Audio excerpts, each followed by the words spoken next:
Lunch box ரெசிபியில் இப்போ நான் வெண்டைக்காய் ரைஸ் தான் செஞ்சு காட்ட போகிறேன். அதுக்காக வெண்டைக்காயை ஒரு 3/4 கிலோ நான் எடுத்திருக்கேன். இந்த 3/4 கிலோ வெண்டைக்காய் வந்து நம்ம செஞ்சோன்னா கொஞ்சமாக ஆயிடும். அதனால தான் கொஞ்சம் 3/4 கிலோவாக எடுத்திருக்கேன். இங்கே பாருங்க, இந்த மாதிரி சைஸில் கட் பண்ணி தனியாக எடுத்து வச்சுக்கலாம். இப்போது ஸ்டவ் ஆன் பண்ணிவிட்டு ஒரு பேன் வச்சுக்கிறேன். அதில் கொஞ்சம் நிறையவே எண்ணெய் சேர்த்துக்கிறேன். ஏன்னா நம்ம வெண்டைக்காயை இந்த எண்ணெயிலேயே பொரிச்சு எடுக்க போகிறோம். அதனால கொஞ்சம் தாராளமாகவே எண்ணெய் சேர்த்துருக்கேன். இப்போ இந்த எண்ணெய் காஞ்சதும் கட் பண்ணி எடுத்து வச்சிருக்கிற வெண்டைக்காயை இதுலேயே சேர்த்துக்கிறேன். இப்போ இந்த வெண்டைக்காயை சேர்த்து கை விடாம நல்லா அழகா உடையாம குழஞ்சி போகாம லைட்டாக பூ மாதிரி இதை வதக்கி கொடுக்கலாம். இதை வதக்கி கொடுக்க தான் இந்த வழவழப்பு தன்மை போகும். அது இல்லாம அடியும் பிடிக்காது. இதை பொறுமையா இப்படியே வதக்கி கொடுக்குறேன். பாருங்க, இந்த வெண்டைக்காய் ஒன்னோட ஒன்று பிசுபிசுப்பு தன்மையா இருக்கு பாருங்க. இதை எப்படி வரணும்னா, நம்ம வதக்க அந்த பிசுபிசுப்பு தன்மை குறைஞ்சிரும். குறைஞ்சி அது தனித்தனியா வந்துடும். அந்த டைமுக்கு இது குக் ஆயிடுச்சுன்னு அர்த்தம். வதங்கினதும் இந்த வெண்டைக்காய்க்கு தேவையான அளவுக்கு நான் உப்பு சேர்த்துக்கிறேன். உப்பு சேர்த்து இதை ஒரு 5 மினிட்ஸ் அப்படியே வதக்கி கொடுக்குறேன். பாருங்க, இந்த மாதிரி இருக்கணும். இப்போ இதை நான் வேற ஒரு பவுல்ல எடுத்துக்கிறேன். இந்த எண்ணெயை வடித்து அப்படியே இந்த வெண்டைக்காய் மட்டும் நான் தனியாக எடுத்து வச்சுக்கிறேன். இப்போ அதே கடாயில் அதுலேயே எண்ணெய் இருக்குது. அந்த எண்ணெயிலேயே 2 டேபிள் ஸ்பூன் கடலைப்பருப்பு சேர்த்துக்கிறேன். கடலைப்பருப்பை சேர்த்து அது லைட்டாக அதில் வறுபடணும். அந்த அளவுக்கு கலர் சேஞ்ச் ஆகிற வரைக்கும் வறுத்து கொடுத்துட்டு அதுலேயே இன்னொரு 2 டேபிள் ஸ்பூன் உளுத்தம்பருப்பையும் சேர்த்துக்கிறேன். சேர்த்து அது ரெண்டுமே சமமாக கலர் சேஞ்ச் ஆகணும். லைட் கலர் மாறினதும் நல்லா ஒரு கைப்பிடி அளவுக்கு பூண்டு சேர்த்துக்கிறேன். இதுலேயே பூண்டை சேர்த்துட்டு அந்த பூண்டும் இதுலேயே நல்லா வேகணும். அந்த பூண்டோடைய பச்சை வாசனை போகிற அளவுக்கு இந்த கடலை பருப்போடைய வறுத்து எடுத்துக்கிறேன். நல்லா வறுத்து எடுத்ததும் 4 கொத்து கருவேப்பிலையை இதில் சேர்த்துக்கிறேன். சேர்த்து இதையும் இதோடவே நல்லா வதக்கி எடுத்துக்கிறேன். இப்போ இதோட மிளகு 1 டீஸ்பூன், சீரகம் 1 டீஸ்பூன் சேர்த்து இதையும் இதோட நல்லா வதக்கி எடுத்துக்கிறேன்.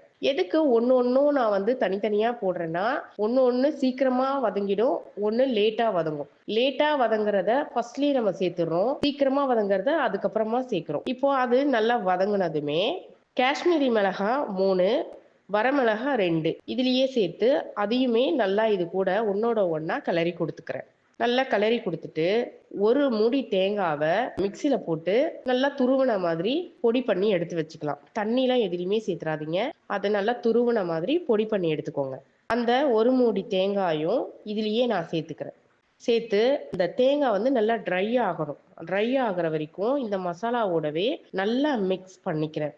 இப்போ காஷ்மீரி மிளகாவும் வரமிளகாய் ஏன் 2 போடுறேன்னா, கலருக்காக காஷ்மீரி மிளகாய் போடுறேன், காரத்துக்காக வரமிளகாவை போடுறேன். அப்படி உங்களுக்கு சுத்தமாக காரம் வேண்டாம், குழந்தைங்களுக்கு கொடுத்து அனுப்ப போறீங்கன்னா நீங்கள் அந்த 2 வரமிளகாய் போடாதீங்க. அதுக்கு பதில் நீங்கள் காஷ்மீரி மிளகாவே சேர்த்துக்கோங்க. இப்போ இது எல்லாம் வதங்கிருச்சு. இப்போ இந்த மசாலாவுக்கு தேவையான உப்பை நான் சேர்த்துக்கிறேன். உப்பு சேர்த்து நல்ல ஒரு கிளறிடுறேன். கிளறிட்டு இப்போ இதை ஆற வச்சு ஜாரில் சேர்த்துக்கிறேன்.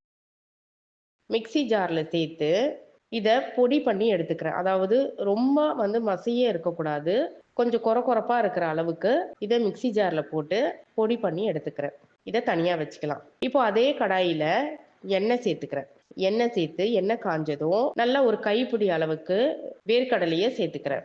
வேர்க்கடலையை சேர்த்ததும் உங்ககிட்ட முந்திரி இருந்துச்சுன்னா முந்திரி போடுங்க, இல்லைன்னா வேண்டாம், அது ஆப்ஷனல் தான்.